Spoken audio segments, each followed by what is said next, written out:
The security officer's voice cracked through the terminal like a dropped glass. "Ma'am, step away from the gate. Now!" The words landed hard. Too loud. Too final. Conversations around Gate C12 thinned into silence, then snapped completely. Rolling suitcases stopped mid-glide. A man halfway through a sip of coffee froze with the cup hovering inches from his mouth. Eleanor Whitman stood still, boarding pass pinched between her fingers, the paper already warm from her palm. She did not flinch. She did not step back. She lifted her eyes slowly, deliberately, and looked at the officer as if she were memorizing him for later. Behind him, the jet bridge door was still open. The soft mechanical hum of the aircraft breathed in and out, patient, indifferent. The morning light poured through the high glass walls of Hartsfield-Jackson, pale and unforgiving, catching every line on Eleanor's face.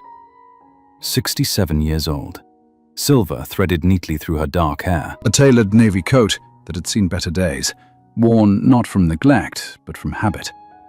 She looked like someone's grandmother, waiting to visit her grandchildren. She did not look like a problem. "That's my flight," she said calmly, her voice low but steady. "I've already been cleared." The officer shifted his weight. Late 40s, crew cut, a jaw that stayed clenched even at rest. His hand hovered near the radio clipped to his shoulder. "We've been asked to pause your boarding," he said. "There's been a concern raised." A concern. The word hung there, vague and heavy. Eleanor glanced past him toward the gate podium. The gate agent avoided her eyes, pretending to reorganize a stack of unused boarding passes. Two airline supervisors stood a few feet back, whispering urgently. One of them, a woman with tired eyes and a too-tight bun, glanced at Eleanor, then away, as if eye contact itself carried risk. Eleanor exhaled slowly through her nose. She felt the familiar tightening in her chest. Not fear, not anger, but recognition. She had felt this sensation before. In conference rooms where her ideas were ignored until repeated by someone else. In restaurants where the host asked if she was waiting for someone. In banks where the teller spoke louder and slower, just in case. The feeling had a shape now, a shape she knew well. "May I ask what the concern is?" Eleanor said. The officer hesitated. That hesitation was everything. He lowered his voice. "There's a dispute about seating." A soft murmur rippled through the waiting area. Eleanor's fingers tightened around the boarding pass. First class, seat 1 Alpha, purchased weeks ago. Not an upgrade, not a favor. Paid for, deliberately, because her knees no longer tolerated tight rows, and because this flight mattered. She took a step forward. The officer stepped sideways, blocking her path. The movement was subtle, instinctive, protective of a boundary that had not existed moments ago. "Ma'am," he said again, firmer now, "I need you to wait here." Across the glass inside the jet bridge, Eleanor could see the edge of the first-class cabin. Cream leather, soft lighting. A man already seated in the front row leaned back comfortably, one leg crossed over the other. Harold Bennett. She recognized him instantly. 71. She had seen his name before, not on a manifest, but on plaques, donor lists, country club boards. A man who had never waited for anything in his life. He was laughing now, speaking to a flight attendant who stood angled toward him, body open, deferential. He did not look toward the gate. He did not need to. Eleanor felt something shift inside her. Not collapse, not surrender. Alignment. "This isn't necessary," she said, still calm. "I'm sure it can be resolved by checking both boarding passes." The officer's eyes flicked toward the supervisors again. One of them shook his head slightly. A signal. A decision made somewhere Eleanor was not invited to stand. "Ma'am," the officer said, his voice flattening into procedure, "I've been instructed to ask you to step aside while the airline sorts this out." Step aside. Eleanor almost smiled. Around her, people watched without meaning to. A retired couple sat rigidly in molded plastic chairs, hands folded in their laps, eyes darting between Eleanor and the gate. A younger man pretended to scroll on his phone, camera angled just enough to catch everything. A woman in her late 60s, hair set perfectly, lips pressed thin, leaned toward her husband. "This doesn't feel right," she whispered. He did not answer. Eleanor felt the weight of every year she had lived pressed gently against her back. She thought of the reason she was flying today. Not profit, not ambition. Closure. This was supposed to be her last board appearance before stepping down, before handing the company she had helped build to younger hands. She had chosen this flight, this seat, because she wanted to arrive rested, clear, ready. Instead, she was standing in an airport, being quietly isolated like a hazard. "I'm not refusing," Eleanor said. "I'm waiting for someone to verify the facts." The officer swallowed. "If you don't comply, Mom, we may have to escalate." There it was, the threat dressed as protocol. Eleanor studied his face. She saw discomfort there, doubt, the faint flicker of a man who knew this was wrong, but also knew his paycheck depended on obedience. She nodded once. "Then I'll wait." She stepped to the side, not back, never back. Just enough to satisfy the instruction, without yielding ground she could not afford to lose. The boarding door closed. The hiss of pressurized air sealed her out. A low, collective breath moved through the gate area. Inside the plane, unseen by Eleanor, Harold Bennett lifted his champagne flute as the flight attendant refilled it. "Told you," he said lightly. These things always work themselves out. At the gate, Eleanor Whitman stood alone, her reflection faint in the glass. She did not know yet how many cameras were pointed at her. She did not know how many people would soon recognize her name. She only knew that something had crossed a line that could not be uncrossed. And somewhere deep in the machinery of power she had spent a lifetime navigating, a door had just opened. The jet bridge pulled away with a dull mechanical groan, a sound Eleanor felt more than heard, like something heavy sealing shut inside her chest. Gate C-12 exhaled and moved on. Screens flickered.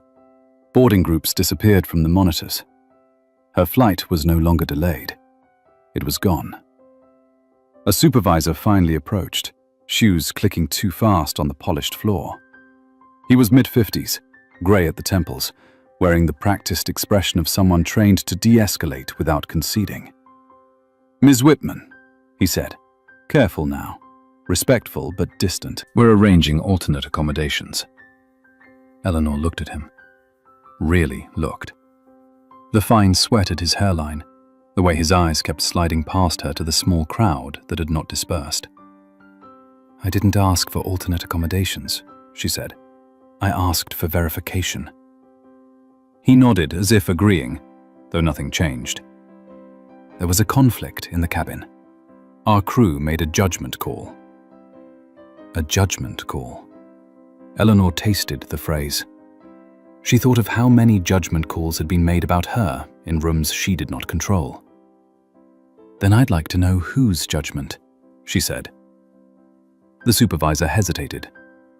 The captain supported the decision. Of course he did. Authority protecting authority. Eleanor slipped the boarding pass back into her coat pocket, smoothing the paper flat as if it were something fragile. She did not raise her voice. She did not gesture. She stood with the stillness of someone who had learned long ago that calm unsettled people more than anger ever could. "Please note," she said, "that I complied to avoid disruption, not because I agreed." The supervisor's mouth tightened. "I'll make sure that's recorded." Behind him, the woman with the perfect hair finally stood. Linda Carver, 69. Eleanor had noticed her earlier, noticed the way her eyes sharpened when the officer blocked the path. Linda stepped closer now, close enough that her presence could not be ignored. "I want that noted too," she said. Her voice was soft, but there was iron under it. I watched the whole thing. The supervisor blinked. "Ma'am, we appreciate your concern, but—" "I lived through Birmingham," Linda said, not raising her voice. "I know what it looks like when someone decides facts are inconvenient." A ripple moved through the onlookers. Phones lifted a little higher. Someone whispered, "She's right." The supervisor glanced toward the office door, then back. "We're handling this internally," he said. "Good," Eleanor said. "So am I." Minutes later, she sat alone in the quiet end of the terminal, her carry-on at her feet, watching aircraft nose away from their gates like slow, obedient animals. Her phone vibrated. Once. Then again. Messages stacked faster than she could read them. A text from her assistant asking why the calendar alert had vanished. A missed call from her general counsel, Ruth Kaplan. A news notification she ignored. Eleanor did not open any of them. She stared at the window instead, at the reflection of herself layered over the runway. She looked smaller there. Ghosted. As if the world had already decided to erase her. A man stopped nearby, mid-70s, neatly dressed, eyes kind but worried. "Excuse me," he said. "I just wanted to say, I'm sorry. That wasn't right." She nodded. "Thank you." He hesitated, then added, "My granddaughter works in compliance. She says things only change when someone refuses to let them smooth it over." He left her with that and walked away. An hour passed, then 2. Eleanor finally opened her phone. Ruth's name filled the screen immediately. "Tell me you're not still in Atlanta," Ruth said without greeting. "I am," Eleanor replied. "And you should pull everything. Not just my ticket, everything related to our holdings."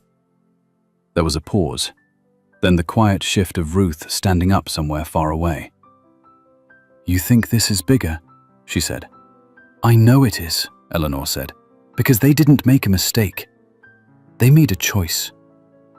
That evening, the board meeting Eleanor had planned to attend went on without her. Names were crossed off agendas. Votes were postponed. A younger executive took her seat, uncomfortable, underprepared. Eleanor watched it all through secure video later, expression unreadable. She said nothing. Not yet. 2 days later, the footage surfaced. Not hers. She had not recorded. It was Linda's. Steady hands, clear audio. The moment the officer blocked the path, the supervisor's phrasing, the silence of the gate. By morning, it had spread beyond Atlanta. By afternoon, the airline's name was trending for all the wrong reasons. Inside a glass tower in New York, men and women in tailored suits leaned over conference tables, voices low and urgent. Stock dipped. Analysts asked questions. A junior associate pulled up a spreadsheet no one had looked at closely in years. Pension funds, legacy investments. A quiet slice of ownership routed through an old family trust. Eleanor Whitman's name appeared in the header, understated, unassuming, almost invisible. "Wait," someone said. "That Eleanor Whitman." In Connecticut, Harold Bennett watched the coverage from his den, remote heavy in his hand. He did not like the way his name sounded in other people's mouths. He did not like the memory of that woman standing calmly at the gate, eyes steady. He told himself he had done nothing wrong. He had always been accommodated.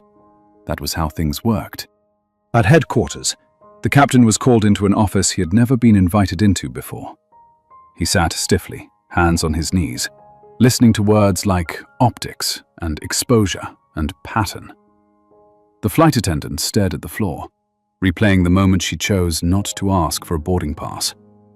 It had seemed small then, efficient. Now it felt enormous. Eleanor spent that week in her home outside Chicago, walking the same path through her garden every morning, phone ringing constantly. She answered only Ruth. She slept little. When she did, She dreamed of doors closing softly, politely, again and again. On the 5th day, Ruth called and did not bother lowering her voice. "They want a private conversation," she said. "No press, no records. An apology, compensation." Eleanor watched a sparrow hop along the fence, fearless. "And accountability?" she asked. Silence. Then, "No," Eleanor said. "Tell them I'll see them in the room they've been avoiding." When the meeting notice finally went out, it did not mention her name in the subject line. Emergency session. Mandatory attendance. The building filled early. Security was doubled. The boardroom lights burned long after sunset. Eleanor arrived last. No entourage, no statement. She took her seat without ceremony, folding her coat over the back of the chair. Around the table, people shifted, some relieved, some alarmed. She let the silence stretch until it belonged to her. "I didn't come here for an apology," she said at last.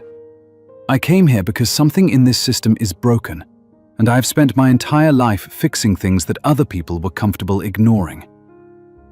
No one interrupted. They knew better now. The room did not breathe. It held its breath the way a courtroom does when a verdict is coming. Eleanor felt it in the tightness behind her eyes, in the way every board member avoided looking at one another and instead studied the polished surface of the table, as if the answers might be etched into the wood. Outside the windows, Manhattan glowed with late evening light, distant and unconcerned. The chairman cleared his throat. Daniel Mercer, early 70s, a man who had survived 3 mergers, 2 scandals, and 1 near collapse, by knowing exactly when to stay silent. "Mrs. Whitman," he began, choosing the formal address deliberately. "We regret how this situation has escalated." Escalated. Eleanor folded her hands. The skin on them was thin now, veined, marked by time and work. "It didn't escalate," she said. "It revealed itself." A murmur moved down the table. The chief operating officer leaned forward, eager, defensive. "With respect, this was an operational matter handled in real time. No policy violation was intended." Eleanor turned her gaze toward him slowly. The movement was unhurried, but it landed like weight. "Then you should be relieved," she said, "because policies withstand scrutiny. Customs do not." The general counsel shifted in her seat. Papers rustled. A projector hummed to life at the far end of the room. Ruth Kaplan stood, calm, precise, glasses catching the light. She did not smile. She never did when things mattered. "Over the past 7 years," Ruth said, "there have been 42 internal incident reports involving preferential seating conflicts resolved without documentation. Of those, 36 involved passengers over the age of 60 and passengers of color being reassigned despite valid tickets." The number landed, not loudly, heavily. "That doesn't indicate discrimination," someone said quickly. "It indicates customer service flexibility." Eleanor spoke before Ruth could respond. "Flexibility for whom?" Silence answered. She leaned back slightly, eyes moving from face to face. She saw fear now, not of her, of consequence, of pattern, of being asked finally to explain what they had spent decades normalizing. "When I was asked to step aside," Eleanor continued, "no one checked the facts because the outcome felt familiar, comfortable. You trusted habit over truth." The captain's name appeared on the screen. So did the flight attendants. So did the supervisor who had avoided her eyes at the gate. Eleanor did not look at them. She looked at the board. "This isn't about punishing individuals," she said. "It's about correcting a system that taught them this was acceptable." The chief financial officer spoke next, voice tight. "Our stock has dropped 8% since the video circulated. Analysts are asking whether this reflects deeper governance issues." Now, Eleanor looked at him. "It does," she said simply. Across town, in a quiet apartment overlooking the river, Harold Bennett sat alone at his dining table. The television murmured in the background, replaying the clip again and again. He had stopped answering calls. His club membership emails sat unopened. He watched himself in the footage, glass in hand, relaxed, untouched by the tension unfolding outside the frame. For the first time, the image unsettled him. He had not forced anyone out, he told himself. He had just stayed seated. But the longer he watched, the harder it became to ignore the ease of it. How little he had needed to do. Back in the boardroom, Daniel Mercer raised a hand. "What exactly are you proposing?" Eleanor did not answer immediately. She stood. The chair legs scraped softly against the floor, a sound that cut through the room. She did not pace. She did not gesture wildly. She spoke as if she were reading something already decided. "Immediate suspension pending review for every employee involved in Flight 317, she said. "An independent audit of all customer accommodation practices over the past decade. Public reporting. No non-disclosure agreements. No quiet settlements." "That would expose us," someone protested. "Yes," Eleanor said. "To the truth." The Human Resources Director swallowed. "And if the audit confirms bias?" "Then you fix it," Eleanor said. "Not with statements, with structure. Training that is not optional. Oversight that does not answer to you." Ruth stepped forward again, placing a final document on the table. "And if these measures are blocked," she said, "my client will pursue remedies as a shareholder and as a citizen, including regulatory action." The weight of it settled. Not threat, certainty. Daniel Mercer closed his eyes briefly. When he opened them, something old and tired looked back. "We built this company on the idea of reliability," he said. "People trusted us to get them where they were going." Eleanor nodded.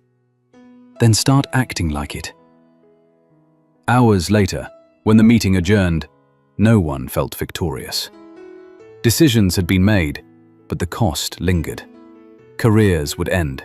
Reputations would fracture. Systems would resist before they changed. Eleanor gathered her coat, slower now, the adrenaline finally ebbing.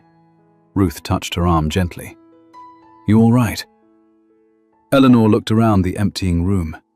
The chairs, the lights, the space where power had lived unquestioned for so long. "I am," she said. "But they won't be. Not for a while." Outside, the night air was sharp. Eleanor paused on the steps of the building, listening to the city move around her. Somewhere above, planes crossed paths, lights blinking against the dark. She wondered who was sitting in which seat tonight, and whether anyone had to prove they belonged there. The press did not wait for permission. By morning, the story had escaped the careful language of boardrooms and entered something far less forgiving. Screens filled with Eleanor's face at the gate, still, composed, unmoving while authority pressed in around her. Commentators argued. Retirees called radio shows. Veterans of the civil rights era recognized the posture instantly.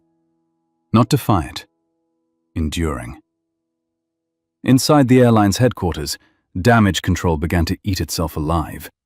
Statements were drafted, rewritten, softened, hardened, then abandoned. One executive insisted the word regret sounded weak. Another warned that apology implied liability. The communications director, eyes bloodshot, finally said what no one wanted to hear. People don't want language. They want to see who pays. Down in Florida, Karen Doyle sat at her kitchen table staring at her phone. Her coffee had gone cold hours ago. Messages from colleagues scrolled past unread. Some supportive, some terrified. One from her daughter sat open on the screen. "Why are they saying you treated her like she didn't belong?" Karen closed her eyes. She told herself she had followed procedure, that she had trusted a frequent flyer over a woman she did not know. She did not say the rest out loud. She did not need to. At the same time, Captain Michael Turner drove aimlessly along the interstate, radio off, hands locked tight on the wheel. 30 years in the air. No major incidents, no letters of reprimand. And yet he could not stop replaying the moment he said, "Support the crew." He had not checked the passes himself. He had assumed. That assumption now felt like a crack running through everything he believed about his judgment. Harold Bennett finally left his house on the third day. He thought a walk might quiet the noise. It did not. At the club, conversations stopped when he entered. Familiar smiles hesitated, then failed to arrive. A man he had known for decades nodded stiffly and looked away. Harold felt something he had not felt in a very long time. Exposure. Not public. Personal. He left without ordering lunch. In Chicago, Eleanor refused every interview request. She watched the coverage in silence, not with satisfaction, but with a narrowing focus. She knew outrage burned hot and fast. What mattered was what came after, when attention drifted and systems tried to reset themselves unchanged. That was where she intended to stand. Ruth called late that afternoon. "The regulators are circling," she said. "Transportation, civil rights, consumer protection. They smell blood." "They should," Eleanor replied.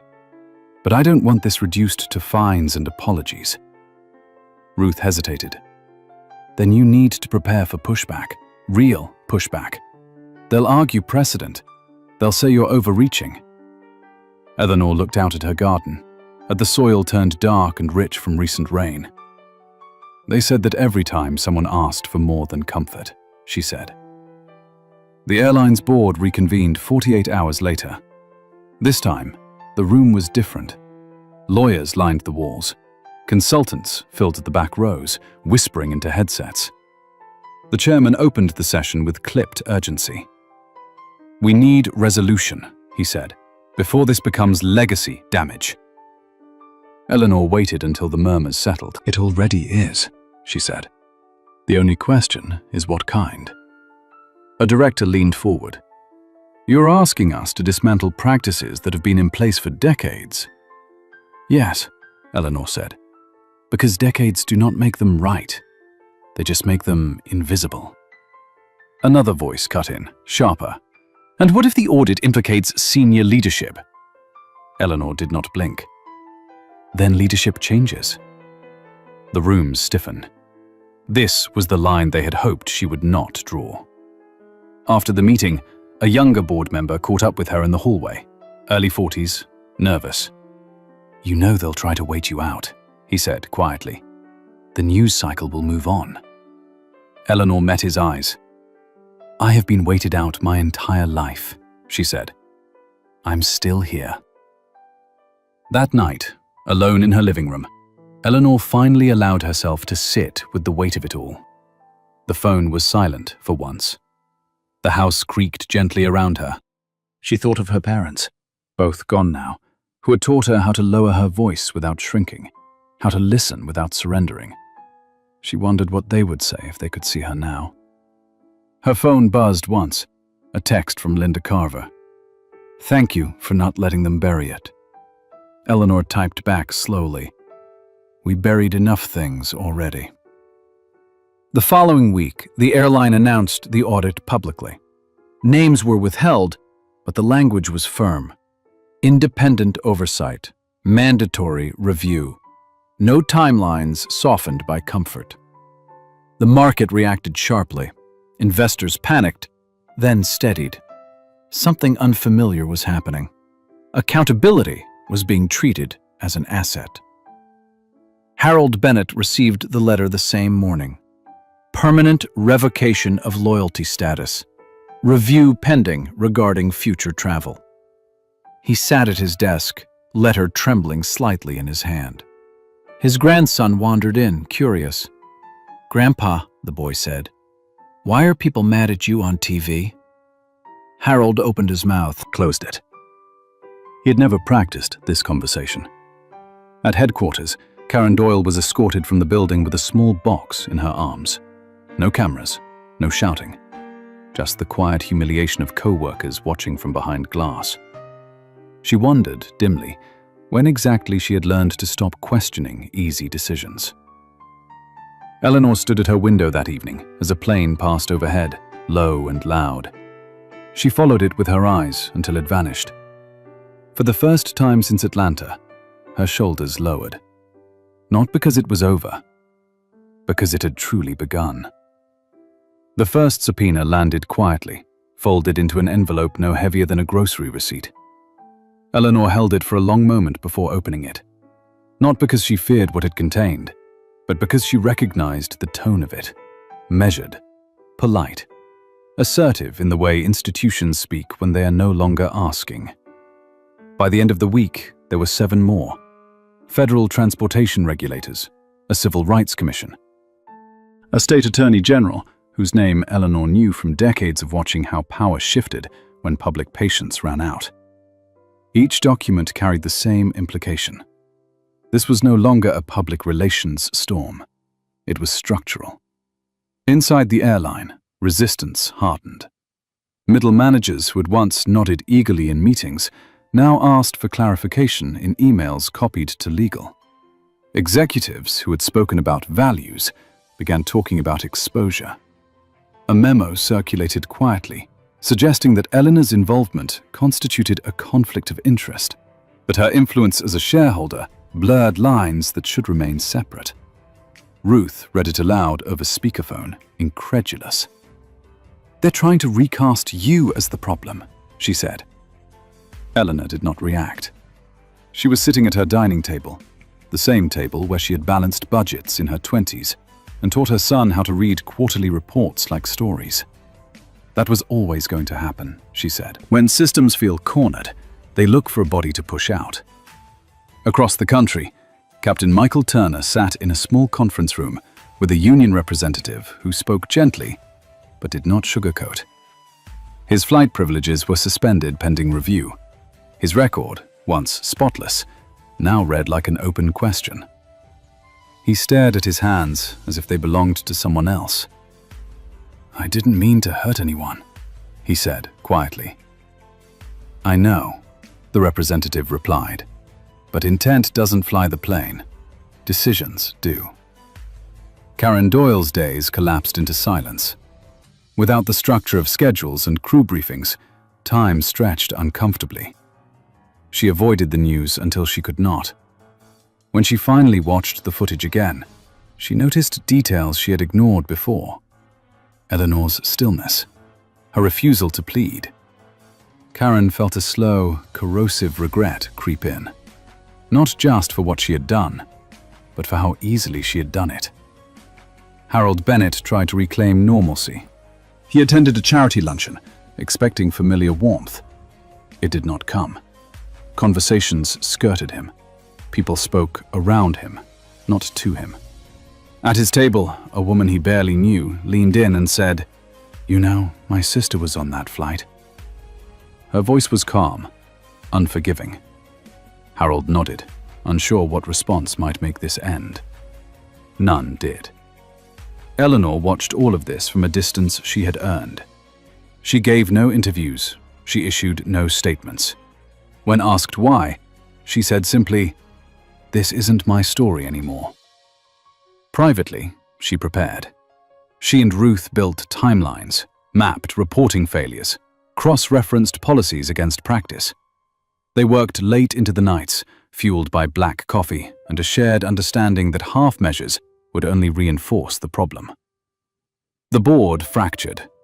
One faction pushed for swift settlements and leadership reshuffles designed to satisfy regulators without conceding culture. Another, quieter but growing, argued that the audit Eleanor demanded would surface truths they could no longer contain. Meetings ended with raised voices and unresolved votes. The chairman aged visibly in days. When Eleanor was formally invited to testify before a joint oversight panel, the room froze. The invitation was not hostile. It was respectful, almost deferential. That frightened them more than outrage ever could. The hearing took place in a federal building that smelled faintly of old paper and polish. Eleanor arrived early, dressed plainly, carrying a single folder. Cameras followed her down the hallway. She ignored them. Inside the chamber, lawmakers shifted, some recognizing her immediately, others only now understanding who had forced this moment into existence. She was sworn in. She sat. She waited. The first question was procedural, the second sympathetic. The third attempted to narrow the issue to a single flight. Eleanor answered them all evenly, then leaned forward slightly. "With respect," she said, "this was not an anomaly. It was a demonstration." She spoke for nearly an hour, not about herself, but about patterns, about what happens when discretion replaces documentation, when familiarity overrides verification, when silence is mistaken for consent. She cited numbers, incidents, the cost of attrition, the human toll. She did not accuse. She did not dramatize. She let the facts do the work. In the back of the room, Linda Carver watched, hands folded tightly in her lap. She felt something uncoil inside her chest. Relief. Vindication. She thought of all the moments in her life when she had stayed quiet because speaking felt dangerous. She wished, briefly, she had learned earlier what Eleanor seemed to know instinctively, that restraint did not mean retreat.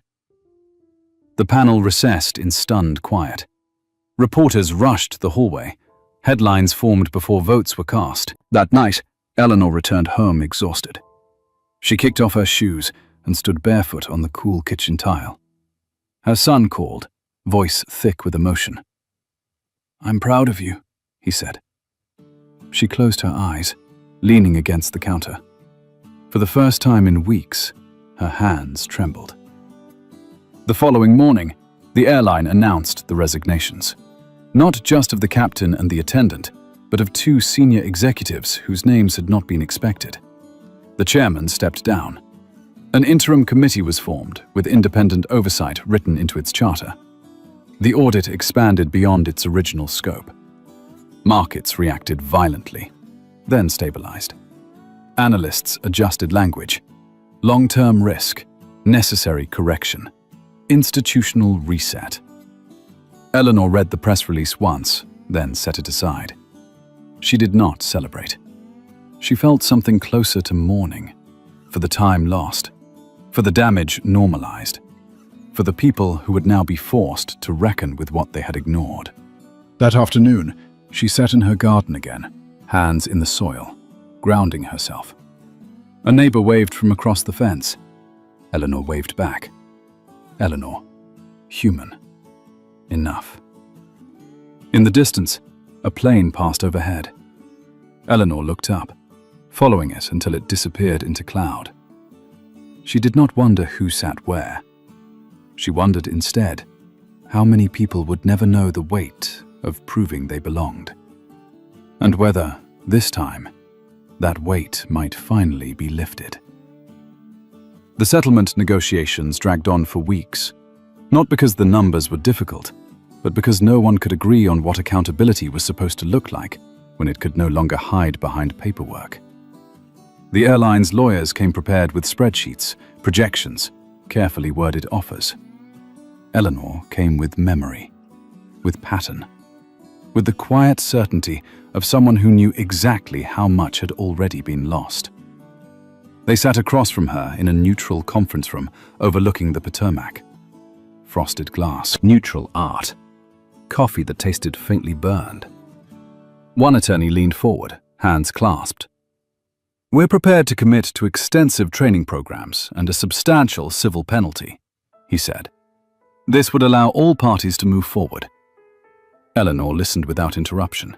When he finished, she tilted her head slightly. "Move forward to what?" she asked. "The same place with better language?" No one answered immediately. Ruth slid a document across the table. Not a settlement, a framework. Mandatory verification protocols written into federal compliance standards. Independent reporting channels protected from internal discipline. Annual public disclosures, not summaries. Data, raw and unfiltered. A mechanism for passengers to challenge decisions in real time without fear of retaliation. One of the attorneys scanned the pages and shook his head. "You're asking us to redesign an entire operating culture?" "Yes," Eleanor said, "because it was designed once already. Just not for fairness." Word of the proposal reached Washington quickly. It unsettled people who had spent careers avoiding structural change. Lobbyists warned quietly that such measures would ripple across the industry. Eleanor heard the warnings and felt no need to respond.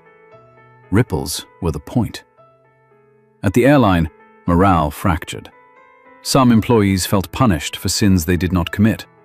Others felt, for the first time, seen. Anonymous messages flooded internal boards.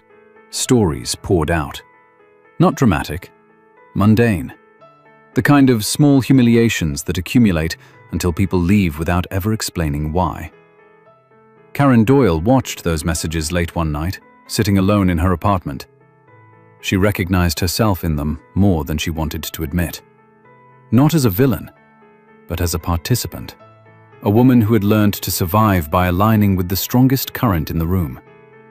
She drafted an apology she never sent. Captain Michael Turner accepted early retirement. The announcement was brief, dignified. He told himself it was a choice. In the quiet moments, he knew it was a consequence. He began volunteering at a small aviation school outside Phoenix, teaching young pilots about procedure, about when to slow down, about what assumptions could cost. Harold Bennett's world continued to shrink. Invitations stopped coming. A foundation quietly removed his name from a donor wall. At dinner one night, his wife asked him why he never talked about the flight anymore. He had no answer that did not make him sound smaller than he had ever believed himself to be. Eleanor remained steady through it all. She refused to be centered in the story as a symbol.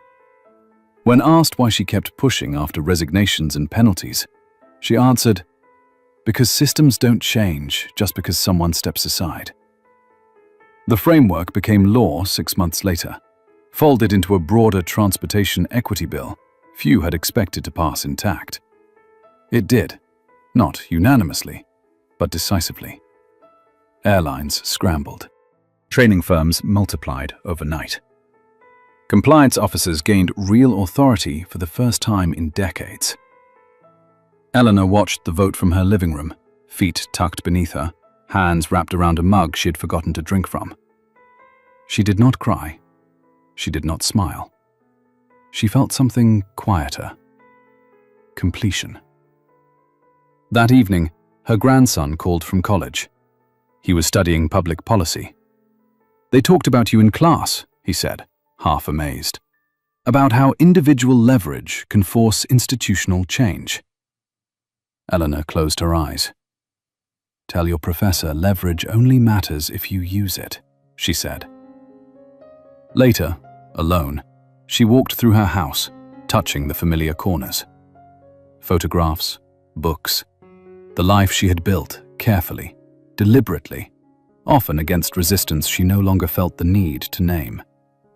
She paused at the window as a plane passed overhead, its lights blinking steadily against the dark. For the first time since Atlanta, she did not feel the urge to follow it until it vanished.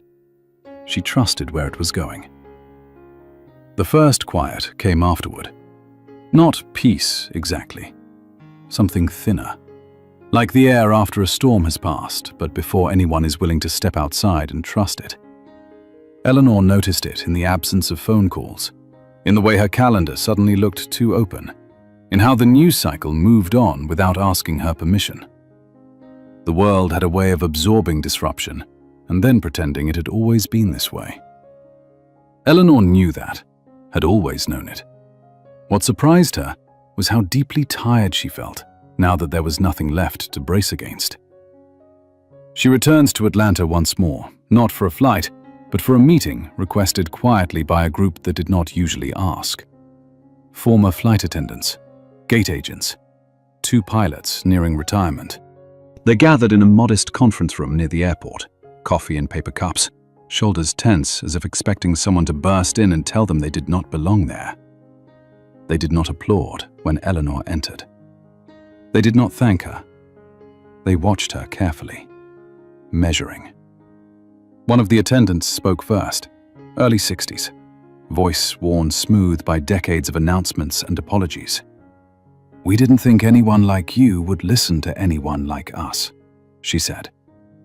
It was not accusation, it was confession. Eleanor took a seat among them, not at the head of the table. "I didn't listen soon enough either," she said. "That's on me." That admission shifted the room. Just slightly. Enough. Stories followed. Not dramatic, not viral. Decisions made in seconds that haunted people for years. The pressure to move things along, the fear of being labeled difficult, the unspoken rules about who caused problems and who solved them. Eleanor listened without interrupting, without correcting, without framing their experiences into language that would make it easier to digest. When it was over, no one asked her what to do next.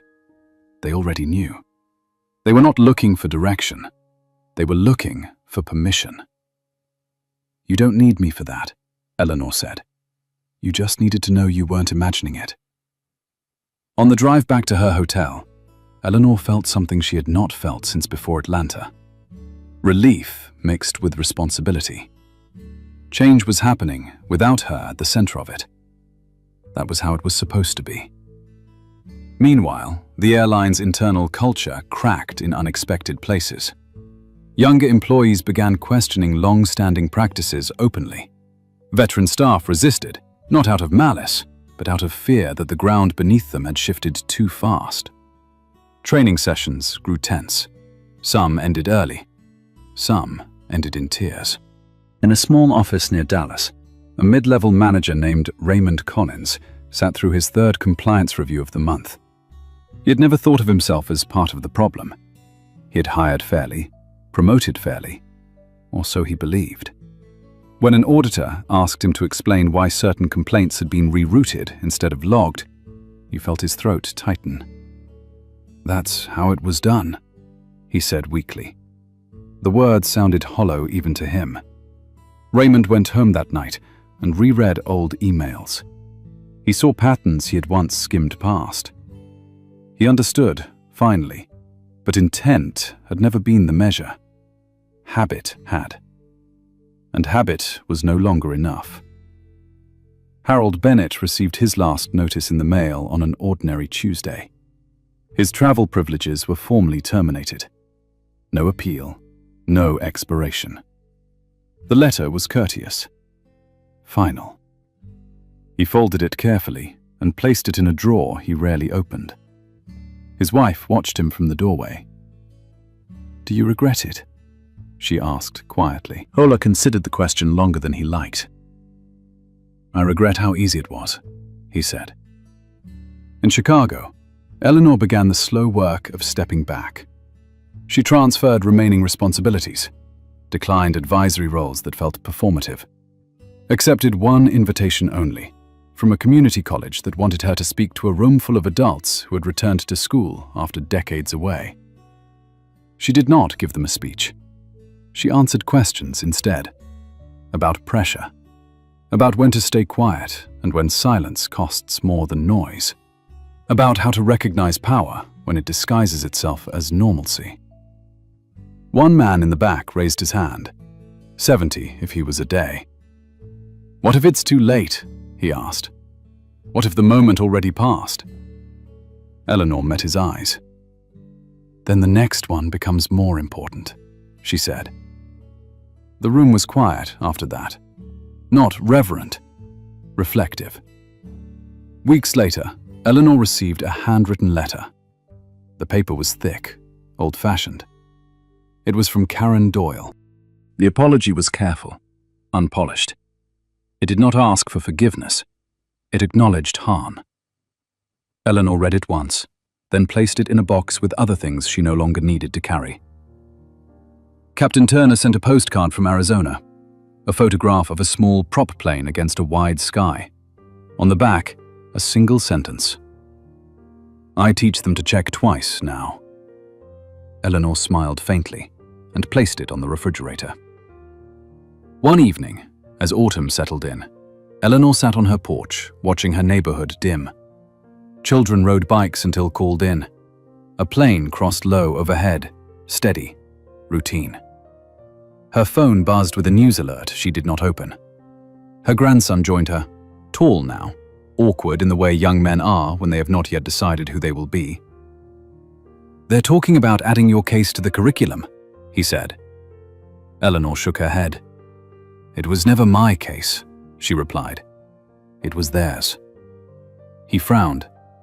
"Then why does everyone say your name?" She considered that. The porch light hummed softly above them. "Because people need a face," she said. "But what matters is that they don't need one next time." The boy nodded, not fully understanding, but trying. Later, alone, Eleanor reflected on how close she had come to letting that morning in Atlanta end quietly. How easily she could have accepted the rebooking, the apology, the voucher. How much simpler it would have been. She knew now that simplicity was often just another word for surrender. The night deepened. Somewhere in the dark, engines roared, lifting people into the air, carrying them forward without asking who they were or where they came from. Eleanor closed her eyes, breathing evenly, and let herself believe that, just maybe, something essential had shifted. Time did what it always did after upheaval. It smoothed the sharpest edges and exposed what remained underneath. Months passed. Headlines thinned. The framework Eleanor had helped force into place became policy, then process, then something employees stopped calling new. That was when its real test began. At airports across the country, the changes showed up quietly. Verification screens added an extra step that could not be skipped. Discretion required documentation. Crew briefings included language that had once lived only in legal memos. Some employees rolled their eyes. Others leaned into it, relieved to have rules that protected them from making choices based on instinct alone. In Denver, a gate agent paused a boarding dispute and called a supervisor instead of improvising. The delay cost the flight 12 minutes. No one complained. In Phoenix, a flight attendant asked for both boarding passes and apologized to both passengers equally. It felt awkward. It felt slower. It felt right. Eleanor watched these reports come in through Ruth, who now forwarded them less urgently, more like updates than alarms. "It's working," Ruth said one afternoon. "Not perfectly, but it's holding." Eleanor nodded, listening more than speaking. She had learned that progress rarely announced itself with certainty. It whispered, then waited to see if anyone would listen. Meanwhile, the airline faced consequences no consultant had fully predicted. Attrition rose among senior staff, unwilling to adapt. Younger employees stayed, citing clarity as a reason. Training sessions became forums for uncomfortable honesty. Some managers resisted until resistance itself became a liability. Others surprised everyone by changing quickly, gratefully, as if they had been waiting for permission to do better. Raymond Collins was one of them. Months earlier, he had sat frozen under audit questioning. Now he stood in front of his team, voice steady, acknowledging mistakes without theatrics. "We did things because they were familiar," he said. "Familiar isn't neutral. From now on, we document, we verify, and we speak up when something feels wrong." His team listened. Some nodded. One person wiped their eyes. Karen Doyle found work again, slowly, cautiously, far from aviation. A regional logistics firm took a chance on her after a long interview in which she did not defend herself. She described what she had learned instead. The job came with less authority, fewer privileges. She accepted it without negotiation. On her desk sat a note she reread often. It was not Eleanor's response. Eleanor had not sent one. The note was her own, written late one night, a reminder of who she refused to become again. Captain Turner's students began solo flights. He stood at the edge of the runway, hands clasped behind his back, watching young pilots trust instruments over assumption. When one landed cleanly, he nodded once, satisfied. He never mentioned Atlanta. He did not need to. Harold Bennett stopped going to the club. He spent more time at home, more time listening than speaking. His grandson asked questions he struggled to answer. Over time, he stopped trying to justify himself. He started saying something else instead. I was wrong. The words tasted unfamiliar. Necessary. Eleanor's life settled into a quieter rhythm. She walked in the mornings, read in the afternoons, spoke occasionally, selectively, when invited by groups that wanted substance, not spectacle. She declined panels that framed her as a hero. She accepted conversations that asked how to keep things from breaking again. One evening, she attended a small dinner hosted by a non-profit focused on elder advocacy. The guests were not powerful. They were persistent. They talked about access, about dignity, about how age and race combined into a particular kind of invisibility. Eleanor listened, then spoke briefly. Visibility isn't the goal, she said. Consistency is. A woman across the table leaned in. Do you think it will last? She asked. Eleanor considered the question. Only if people keep choosing it, she said. Systems don't remember. People do. Later that night, Eleanor received a message from Linda Carver. A photograph. Linda standing at an airport gate, smiling, arms crossed. Beneath it, a short caption. They checked both passes. Eleanor laughed softly, surprising herself. At home, she opened an old box tucked into the back of her closet. Inside were papers she had not touched in years. Early contracts, notes from her first board meeting, a photograph of herself in her 40s, shoulders squared, eyes sharp, carrying the weight of proving something. She studied that woman for a long moment, then closed the box. She did not need it anymore. Winter arrived gently. Flights were delayed by weather, not by dispute. Airports hummed with the usual mix of impatience and hope. Somewhere in the system, a report logged a resolved conflict, documented cleanly, archived properly. No video, no outrage, just process doing what it was supposed to do. Eleanor sat by her window one afternoon, watching snow gather on the fence. A plane passed overhead, engines steady, unseen passengers trusting a system that, for once, did not ask them to justify their presence. Eleanor closed her eyes and breathed in deeply. She did not think about Atlanta anymore as a wound. She thought of it as a hinge, a moment when something turned, quietly but decisively, and kept turning long after the noise faded. The call came on a Sunday morning, the kind of morning that feels borrowed. Quiet streets, late light. Eleanor was standing in her kitchen, slicing an apple she would forget to eat, when her phone vibrated against the counter. The name on the screen made her pause. It was her sister, Marianne. They spoke often enough, but never without reason. "Are you sitting down?" Marianne asked. Eleanor looked at the apple, already browning at the edges.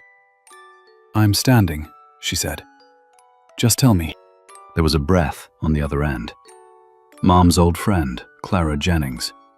She passed last night. Eleanor closed her eyes. Clara had marched when marching was dangerous. She had lost a job for refusing to apologize. She had once told Eleanor, when she was 23 and terrified of her first boardroom, "Don't confuse politeness with permission." "I thought you should know," Marianne said softly. After the call ended, Eleanor did not move. She stood there, hand resting on the counter, letting the memory arrive uninvited. Clara at the dining table, tapping ash into a chipped saucer. Clara laughing without lowering her voice. Clara saying, One day, they'll tell you it's over. Don't believe them. The funeral was small, intentionally so. A church basement that smelled faintly of coffee and old wood. Folding chairs, a photo of Clara in her 30s, hair wrapped, eyes fierce. People spoke quietly, respectfully. Not because Clara had been gentle, but because she had been precise. Eleanor sat in the back, unnoticed until she wasn't. A woman leaned over midway through the service and whispered, "That's her." Not with awe, with recognition. Eleanor felt the familiar discomfort rise, then settle. She was not there as a symbol. She was there because she owed something to the woman in the photograph. Afterward, in the parking lot, a young man approached her, late 20s, nervous. He introduced himself as Clara's grandson. "She talked about you," he said. "Said you understood how to wait without giving in." Eleanor swallowed. "She taught me that," she said. On the drive home, rain streaked the windshield in uneven lines. Eleanor let herself remember the first time she had been told to be patient. How it had sounded reasonable then. How often patience had been used as a leash. She thought of Atlanta, of the gate, of how close she had come to mistaking endurance for acceptance. That night, she dreamed of airports. Not chaos, order. Long corridors with no signs. Every door looked the same. She woke before dawn, heart steady, and knew what the dream meant. She was done waiting for permission she would never be given. 2 weeks later, Eleanor attended a private meeting she had declined twice before. This time, she accepted. The room was modest. No press, no donors. Just a group of aging advocates, former regulators, retired judges. People who had once pushed and been pushed back. One man, white-haired and sharp-eyed, spoke plainly. "We fixed a process," he said. "But the culture that allowed it is older than any airline." Eleanor nodded. "Then stop treating culture like a mood," she said. "Treat it like infrastructure." They talked for hours, not about headlines, but about endurance. About how movements fail not from opposition, but from exhaustion. Eleanor felt the familiar pull to take on more, to shoulder what others hesitated to carry. She resisted it. This time, she listened for where her voice mattered most. When she returned home, her grandson was waiting. He had been quiet lately, thoughtful in a way that worried and impressed her. "I have to write a paper," he said, "about moments that change systems." Eleanor smiled faintly. "Those moments don't announce themselves," she said. "But you knew," he pressed. "At the gate, you knew not to let it go." She considered the question. The truth was less dramatic than people wanted. "I didn't know," she said. "I just recognized the cost of silence." He nodded slowly, writing that down. Later that evening, Eleanor sat alone, lights low, the house settling around her. She opened a drawer and removed the folded boarding pass she had kept. Not as evidence, as memory. She ran her thumb along the crease, then placed it into a small envelope and sealed it. She did not label it. Outside, the sound of a plane passed overhead, low enough to feel, not loud enough to intrude. Eleanor leaned back in her chair and allowed herself a rare moment of grief. Not for Clara. Clara had lived fully. But for all the moments that had required strength when none should have been needed. The grief did not last long. It never did. It gave way to something steadier. Resolve without urgency. Purpose without spectacle. Eleanor stood, turned off the light, and walked upstairs, carrying with her the quiet understanding that the work had never been about winning. It had always been about making it harder for the same injustice to happen unnoticed again. The morning Eleanor returned to Hartsfield felt ordinary on the surface, and that was the point. Same sliding doors, Same polished floor reflecting fluorescent light. Same low hum of rolling suitcases and distant announcements. No cameras, no entourage. Just Eleanor Cross, a carry-on, and time moving forward, whether anyone was ready or not. She stood near the window for a moment, watching planes taxi with slow precision. The machines obeyed rules. People, less so. That difference had shaped her entire life. 6 months had passed since the incident that changed far more than a flight schedule. Policies had been rewritten, training programs mandated, oversight committees installed with real authority, not ceremonial titles. Reports were being filed, numbers were being tracked. Progress, measured not in promises but in data. Complaints down, compliance up. Quiet improvements that would never trend, but would matter every single day. Eleanor did not smile at that. Satisfaction had never been her motivation. Prevention was. At the gate, a young attendant scanned her pass. He looked up, met her eyes, and nodded once. No hesitation, no curiosity, just procedure, clean and neutral. Eleanor thanked him and stepped aside.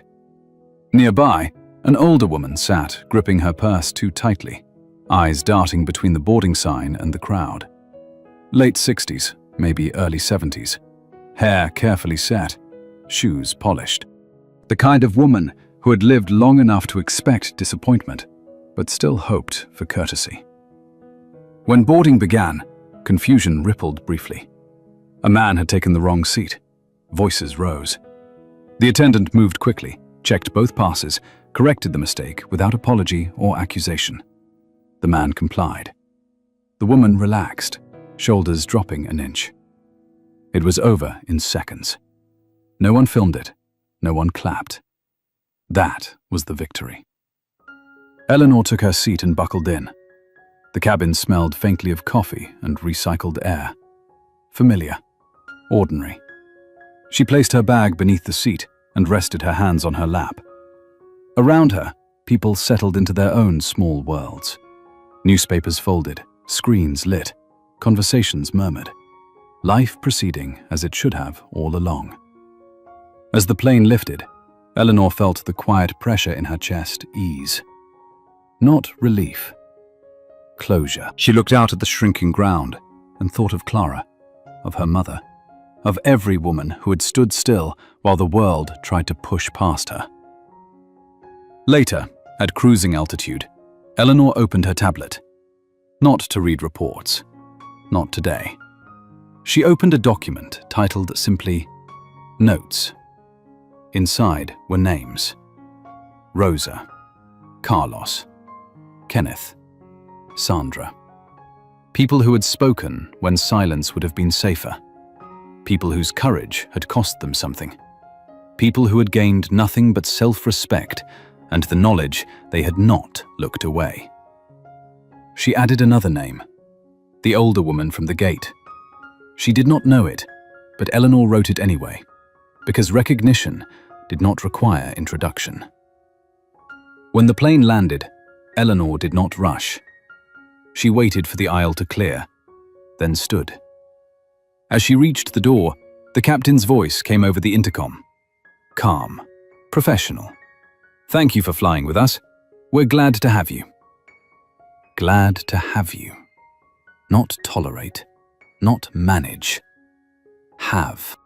In the terminal, a man approached her hesitantly, early 40s, wore a work badge from a regional airline. Miss Cross, he said, voice low. I just wanted to say, we changed how we train because of what you did. I used to think staying quiet was neutral. I was wrong. Eleanor met his gaze. Staying quiet is a choice, she said. So is speaking up. He nodded, eyes wet, then stepped away before gratitude could turn into spectacle. Eleanor appreciated that. Outside, sunlight cut between buildings, bright and unremarkable. A driver opened the car door. As they pulled into traffic, Eleanor watched the city move. People crossing streets, buses stopping and starting, Small decisions layering into systems, systems shaping lives. Her phone buzzed once. A message from her grandson. Just landed, first solo trip. They treated me normal. 3 words that meant more than any headline ever could. That evening, Eleanor sat alone on her balcony, the city humming below. She thought about how the story would be told.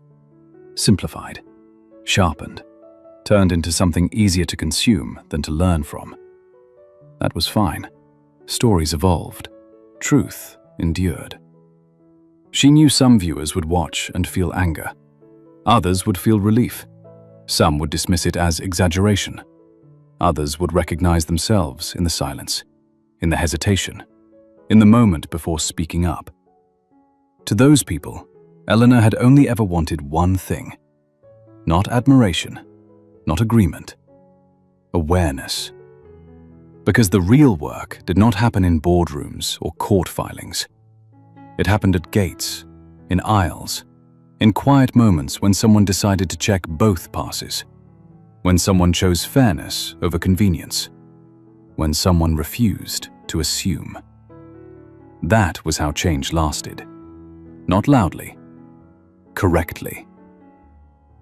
Eleanor leaned back, closed her eyes, and breathed in the night air. The fight had never been about one seat. It had been about the right to exist without negotiation, about dignity without qualifiers, about making sure the next person did not have to brace themselves before boarding a plane. If this story moved you, if it reminded you of a moment you stayed quiet, or a moment you finally spoke, let it do one more thing. Like this video, subscribe to this channel, and share your story below by commenting these 3 words. I was there.